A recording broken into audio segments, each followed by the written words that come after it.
The oath of office will now be administered by the Honorable Donald W. Lemons, Chief Justice of the Supreme Court of Virginia. Speaker-elect Howell, are you prepared to take the oath of office? Raise your right hand. Repeat after me. I do solemnly swear. I do solemnly swear. That I will support the Constitution of the United States. That I will support the Constitution of the United States. And the Constitution of the Commonwealth of Virginia. And the Constitution of the Commonwealth of Virginia. And that I will faithfully and impartially discharge.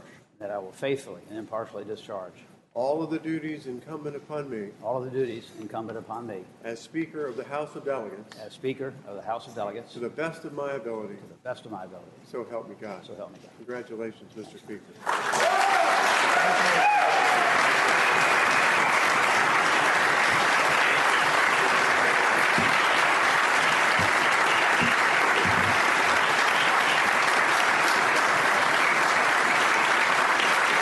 Thank you.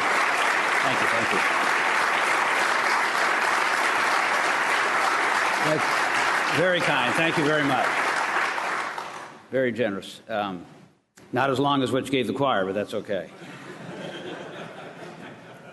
Very appreciative.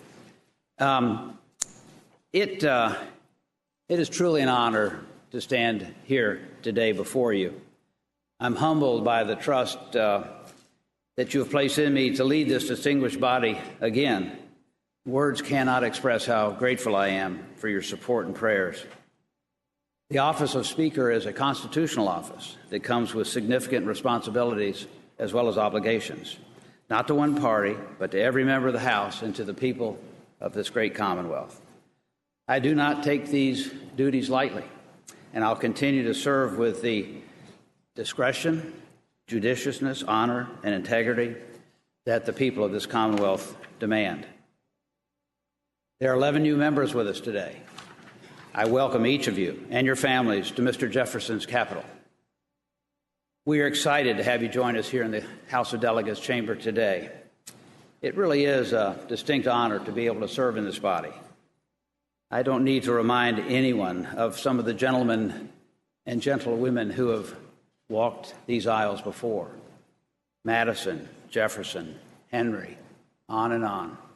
They are a constant reminder, they should be a constant reminder to each of us of the tremendous responsibility that we bear as leaders of the Commonwealth. None of us are entitled to the seats that we hold, and we can never forget why we are here today, to serve our fellow citizens.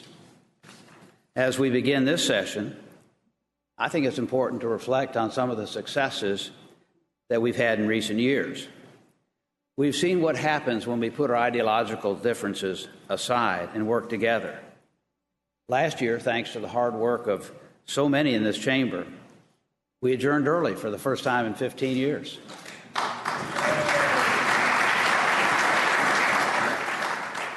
Chairman Jones and I are going to try and do it 2 days early this year. We passed legislation.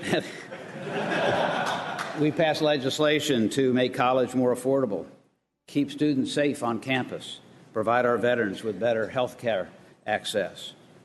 In the 2016 session, we'll continue to build on this record of success. Virginia faces no shortage of challenges. Our biggest priority this year is going to be crafting a new 2-year state budget. Last year, not only did we adopt a responsible budget, but we did so ahead of schedule. Our conservative budgeting led to the largest single year of revenue surplus in the history of this Commonwealth. Our responsibility this year is to replicate that success. We must continue to be good stewards of taxpayer dollars. While Washington drowns in deficits and debt, we've had a constitutional obligation to balance our budget. We must meet the needs of the Commonwealth without saddling our children and grandchildren with a bill. Just as important as the budget is the manner in which we write it. We have a duty to conduct the people's business openly and transparently. Chairman Jones, the Appropriations Committee, and their work has always been open and accessible.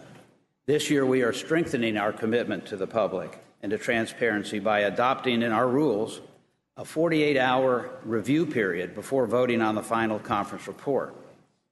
This change will ensure that not only legislators but the public have an opportunity to be fully apprised of what's in the budget before this body takes action. Additionally, in an effort to maintain and build on the body's commitment to transparency, we will no longer hold committee meetings at the members' desks in the chamber. While I know this could be an inconvenience to some of the members, it is an important signal to the public that we are committed to openness.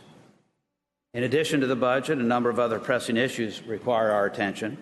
We must remain focused on offering real solutions to our fellow citizens. Virginia's economy, while improving, is not out of the woods.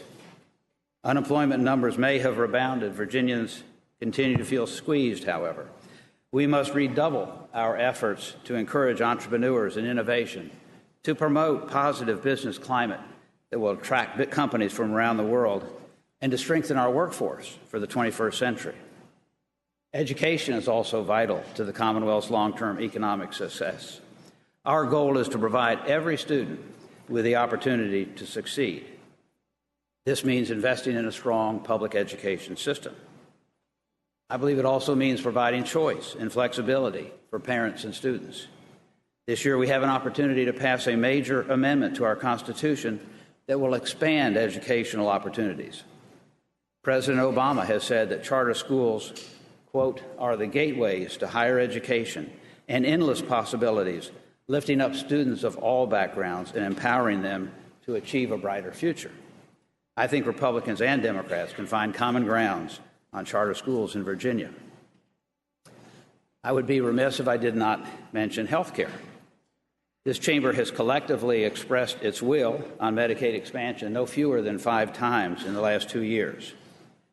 Our goal rather should be improving access and keeping costs low. There are a number of proposals on Virginia's longstanding Certificate of Public Need laws this year. Those proposals deserve full and due consideration. It's also imperative that we continue to strengthen our mental and behavioral health system and continue to invest in the health care safety net. We're not always going to agree. We will exchange lengthy dialogue between each other over our ideas and how to move Virginia forward. I encourage all of us to do so in a civil and respectful way. That is what our constituents expect and demand. I'll conclude by again thanking each of you for your service and your dedication to this Commonwealth. We have a long road ahead, but I'm confident that we will find success. Thank you.